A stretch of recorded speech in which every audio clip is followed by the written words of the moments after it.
हमारे हिंदू धर्म में 4 वेद हैं।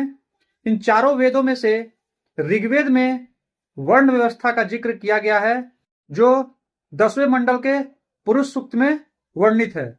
उस समय वर्ण जन्म से नहीं तय होते थे, बल्कि कर्म और पेशे के आधार पर तय किए जाते थे।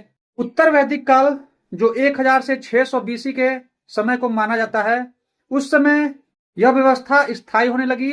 पेशे से पीढ़ी दर पीढ़ी की पहचान होने लगी और जन्म आधारित पहचान की शुरुआत इसी समय प्रारंभ हुई। फिर आया गुप्त काल, जो 300 से 1000 CE के समय को माना जाता है। उस समय समाज अधिक जटिल हो गया और जो पेशे और समुदाय थे, उनमें जातियां आधारित पहचान शुरू हो गई। इसी काल में वर्ण व्यवस्था लगभग जाति व्यवस्था में परिवर्तित कर दी गई। फिर आया ब्रिटिश काल, जिसमें अंग्रेजों ने जनगणना और कानूनों के आधार पर जातियों को स्थायी रूप से मान्यता प्रदान कर दी और इसे हमारे समाज का मुख्य आधार बना दिया।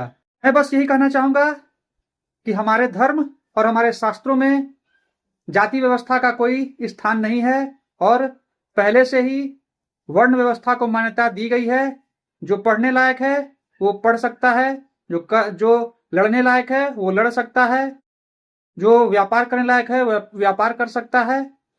इसी आधार पर हमारा समाज वर्षों पुरानी सभ्यता को लेकर चला हुआ है और आगे भी हमें यह प्रयास करना चाहिए कि हमारा समाज आपस में ना लड़े, विभाजित ना हो और इसी तरीके से मिलजुल कर अपने समाज को सुदृढ़ बनाया जा सके। अभी जातियां हैं जो अपने आप को दलित शोषित कर रही हैं, वह चाहें तो ब्राह्मण बन सकती हैं। उसके लिए उन्हें ज्ञान अर्जित करना पड़ेगा और शास्त्रों का अध्ययन करना पड़ेगा। तो अगर कोई ब्राह्मण बनना चाहता है तो वह इस उपाय को अपना सकता है और समाज की मुख्य धारा में आ सकता है और अपने आप को ब्राह्मण और पंडित घोषित कर सकता है।